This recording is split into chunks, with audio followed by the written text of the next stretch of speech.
In this video, we're going to go over 3 stories about cave exploring that went horrifyingly wrong. Today's final story is about a terrifying freak occurrence that has never happened before or since in the history of caving. I have to warn you, it is intense to say the least, so viewer discretion is advised.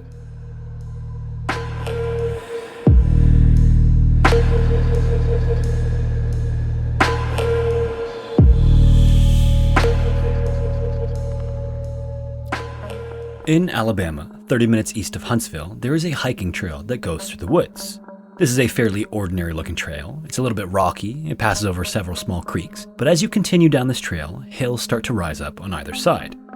As you continue deeper into the forest, these keep growing until it's almost like you're walking into the mouth of a canyon. Near the end of this trail, a cliff rises up in the distance, and the trail seems to end at the foot of these cliffs. If you keep walking toward this, right before the cliffs, the ground slopes down very gently. Right at this spot, you have to be extremely careful because abruptly, the slope drops into a massive 143-foot pit straight into the ground. This is the Stevens Gap Pit. It's one of 2 entrances to Stevens Gap Cave and by far the most dangerous way to enter.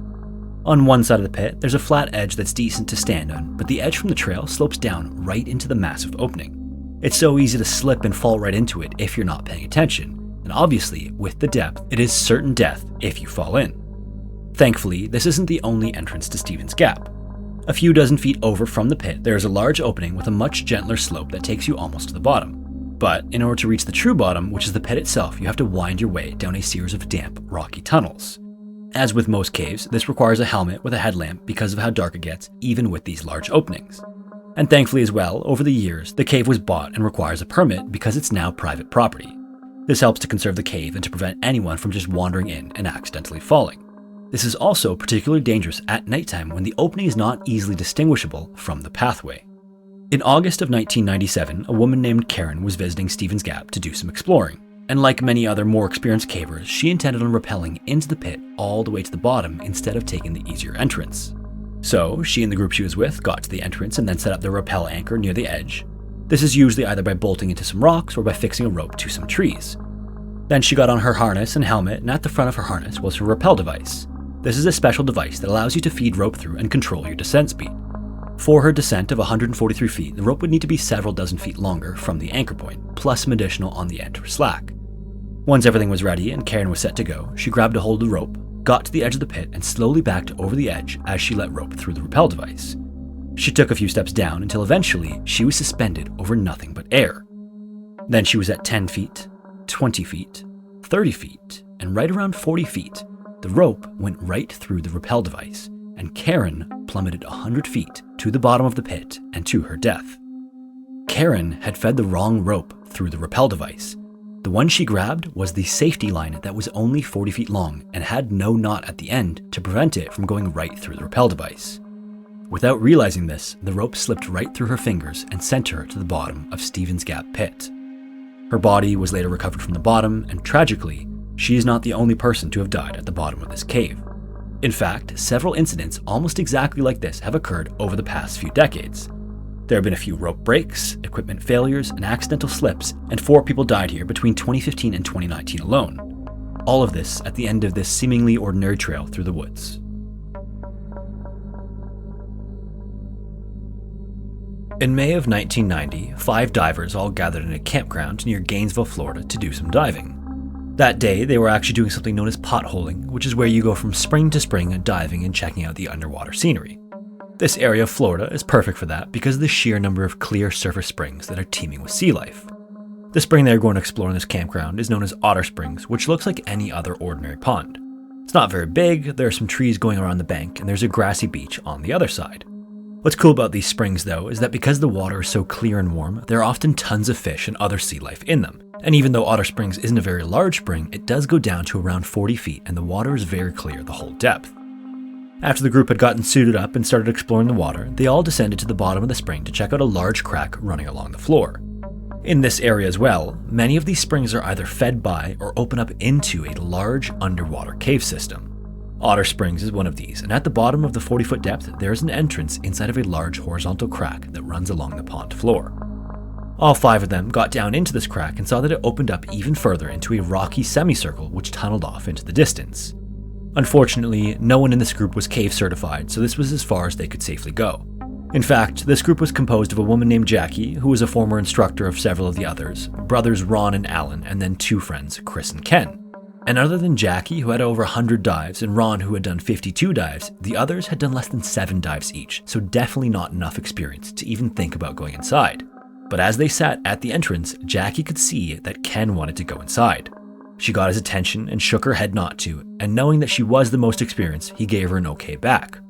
Then she pointed to her gauge because they were far enough into their dive that it was time to head back up, and then she started swimming up to the surface. But not fully appreciating the danger, Ken still really wanted to go in the cave, which the others could tell as well and tried talking him out of it. But before long, Ken was making his way into the tunnel. They quickly went in after him to make sure he didn't get lost, but soon enough, they were all kind of enjoying it. As they swam around checking out the different passages and showing each other the cool stuff they were seeing, they figured that when they were done, they'd simply retrace their steps and head back out, and it would be no big deal. When Jackie got to the surface and looked back down, she saw that no one had followed her, and her heart sank. Right away, she was pretty upset that they'd gone in, especially because it wasn't as simple as just going in after them. She sort of had to wait helplessly until they came back up on their own. At this point, there were still lots of bubbles coming up from the entrance though, so she hoped they would just be in and out quickly and then come back up. Then she got out of the water and to the bank of the spring and watched the water anxiously. Inside the cave, the 4 others made their way deeper and deeper, having a blast checking out the tunnels. Then Ron stopped for a second to look at his gauge, and as soon as he lifted his head again, all of the silt they had been kicking up everywhere caught up to him and completely blinded him. He couldn't see the walls, the ceiling, up, down, and then without realizing it, he was hyperventilating, swimming around in a panic. He swam around frantically, bumping into the walls and the ceiling, and then more walls, all while breathing way more air than he should have been. And then, miraculously, there was light. Somehow, in his panic, he had just happened to stumble back on the exit and immediately swam back up to the surface. As soon as he surfaced, he looked around and saw Jackie standing on the bank and asked where the others were. In his mind, he'd been searching desperately for a long time and thought he was the last person to surface. In reality, he was the first person to surface. Everyone else was still somewhere inside. Jackie contemplated going back in, but with only a little bit of air left, she realized it would be a mistake. And while they were having this conversation, it clearly sounded panicked, and a man nearby walked over and asked them if everything was okay. He'd seen everyone go down and then asked them if they were cave certified. Then he asked if they'd gone to the cave, and as soon as they said yes, he took off running. By chance, there was a barbecue going on that day attended by diving legend Woody Jasper. Not only did he have over 500 dives, but he had all of his equipment with him in the back of his truck. Before long, he was running over and suiting up to get in the water, and not only was he angry that they'd been so irresponsible, he knew that the chances of getting them out alive were very slim. They'd been in for almost an hour at that point, which was a long time for the type of equipment they had on, especially if they were panicked. Finally, Woody dropped into the water and made his way to the cave entrance and saw that it was clear of any silt. This meant that no one had been in this area for a while, and the 3 left inside were not close to the entrance. And as he got into the tunnels, he was almost certain that this would be a body recovery. Then he made his way deeper in and came up to an obvious fork, with one tunnel leading left and the other tunnel leading right. One of these was still cloudy, so he went into that tunnel, and almost immediately this proved to be right when not far into the tunnel he found a mask on the floor. In a panicked state, divers will often lose their masks or take them off shortly before drowning. The mask then sinks to the bottom while their body stays in place. Then Woody looked directly up from the mask and saw 4 legs huddled together in a crevice, but he couldn't see their heads because they were in a small air pocket that had been created by their own expelled gas. He released some of his own gas to bubble up and signal them, but they didn't respond. Then he tried pulling on their legs and realized they were unconscious in the gas pocket. This gas pocket was created by their expelled air and didn't have enough oxygen to keep them alive. At some point, they had passed out and were now slowly suffocating. Upon realizing this, he grabbed one of them and immediately headed for the surface. As soon as he was out of the water, Jackie saw that it was Alan and he was blue and he wasn't breathing or responding. They got him back to the bank and started CPR right away while Woody went right back down into the cave. He quickly got to the fork and went back to the crevice, but this time, incredibly, the other diver was moving. The gas Woody used to try to signal them was just enough for him to regain consciousness. Woody then swam up to him and grabbed his hand to reassure him that help was there. On the surface, CPR continued, and soon enough they noticed that Alan's eye started to move around. It seemed as though Alan might pull through. Then all of a sudden, the person performing compressions actually felt a heartbeat under his hand as Alan started to regain consciousness. He still had tons of water in his lungs, and there was no telling how much brain damage he might have due to lack of oxygen, but at least for now, he was alive.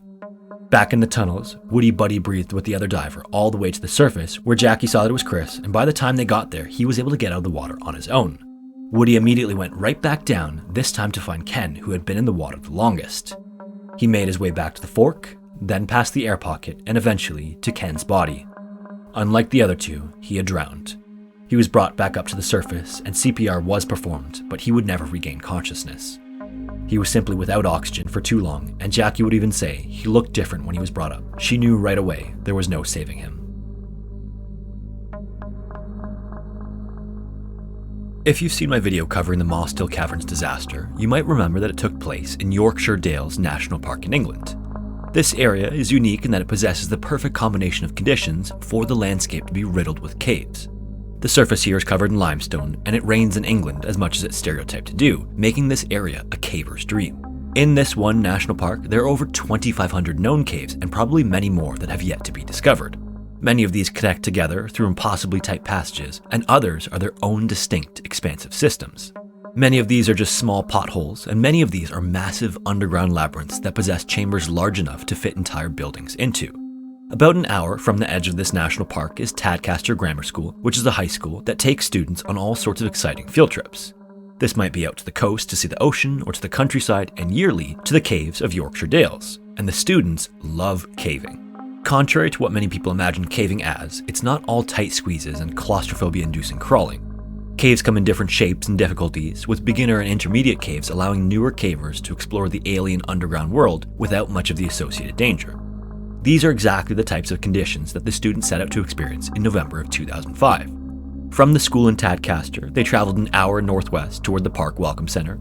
From there, they traveled another 45 minutes or so through the rolling green hills of the English countryside. Along these two-lane roads marked with little stone walls on either side, the students made their way deeper into Yorkshire Dales National Park before coming on a depression in one of the hills. From a distance, this looks like nothing more than a small divot in the green hillside, completely unremarkable. It's covered in some bushes, and there's a tree stump on one side, but as you get closer, you can see that this depression keeps going into the hillside and eventually turns into a small opening. This opening is actually the entrance to a cave known as Manchester Hole. This entrance, as with many in the area, gives no indication of the huge expanse of tunnels under the Earth's surface. In fact, Manchester Hole alone descends for over 1,000 feet underground, and it's even part of a larger system known as Goyden Pot. This larger system is miles and miles of tunnels that you'd never expect to be underneath the grassy hills above. But despite its size, Manchester Hole is not a very technically challenging cave. There aren't any super tight squeezes or large vertical shafts, and there isn't much special equipment required other than some waterproof clothing. This makes it a popular destination for amateur cavers and novices because you can still get all of the cave experience without any of the additional danger. And so it was perfect for this class of 14-year-olds on their first caving adventure.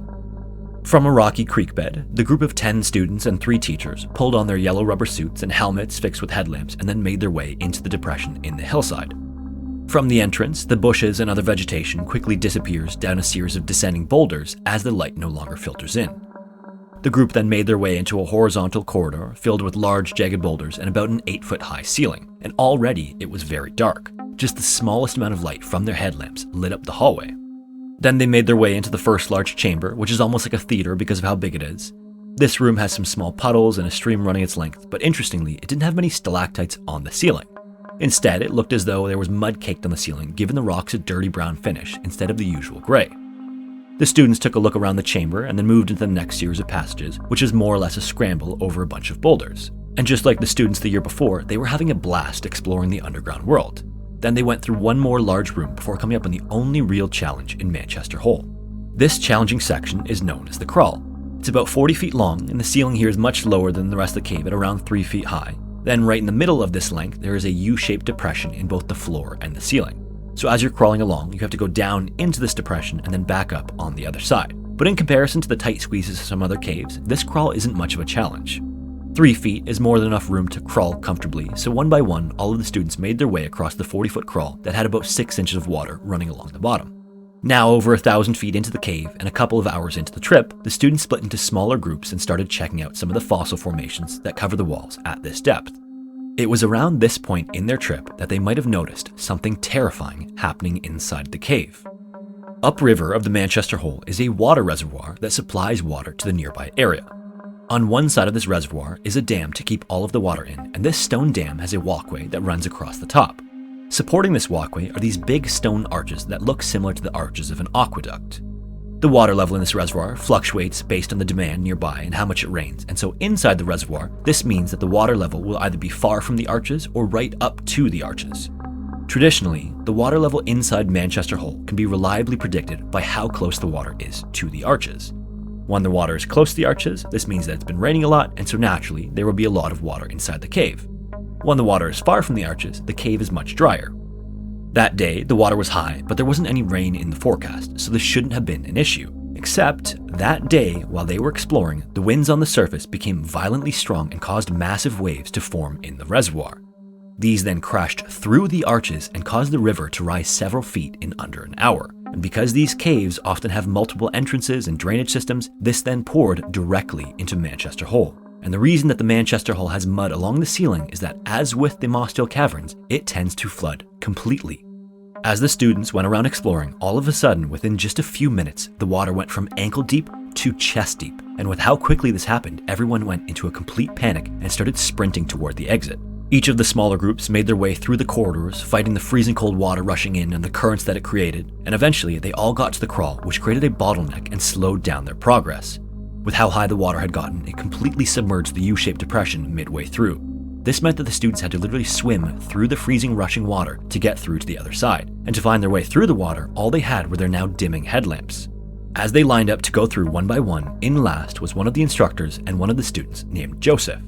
Joseph was a really strong swimmer, and knowing this, he let a bunch of students go through before him to make sure they could get through the strong current. Finally, once all the other students had gone through, the two of them went in together and started swimming. Before they could get to the other side, they bumped into some of the other students who hadn't cleared the way yet and forced them to turn back around. So they came back out on the other side, waited for a few moments, and then went right back in.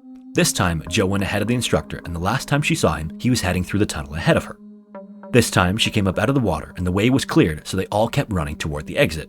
Thankfully, they made it safely to the surface, where they were surprised to see that no rain had fallen, but the creek that was there when they first entered was now a rushing river. Then they did a head count and got 12. Then they counted again, and it was 12 again. And then they realized that Jo wasn't with them. Jo hadn't made it to the other side of the crawl, but in the chaos, no one had realized until they made it out of the cave. And in the area they were in, there wasn't even any cell reception to contact emergency services. As soon as they were in range, they made the call, and by late afternoon, 40 rescuers descended on the cave. With the water already much lower, it took them less than an hour to make their way to the crawl, and tragically, Jo was found lying lifelessly on the other side. He was in a state of severe hypothermia and was removed from the cave and taken to the hospital as fast as possible, but unfortunately, he never regained consciousness. This was just devastating for his friends and family because not only had he died a hero trying to help other students, he was just beloved by everyone. At Tadcaster, he was a star student and athlete and was considered by everyone to have an incredibly bright future ahead of him. To make matters worse, it's not entirely clear what happened that caused his death. The leading theory is that the combination of the dimming headlamps, the freezing water, and a possible surge of water resulted in him going down the wrong passage. Then, he wasn't able to make it back before running out of air and passing out. Then, sometime later, the water flushed his body back to the other side of the crawl. With this tragic loss, obviously, many people were angry and felt that there was some negligence on the part of the instructors. With the reservoir being such a short distance away, it was seen as irresponsible not to check the water levels. But over the course of the court proceedings, it was found that other than the freak wind, the instructors had followed all of the other safety protocols and procedures, and ultimately ruled that no one was responsible for Jo's death. In the history of caving in Manchester Hole, the water levels have never risen as quickly before or since. It was just a tragic and freak occurrence. Hello everyone, thank you so much for watching, and hopefully I will see you in the next one.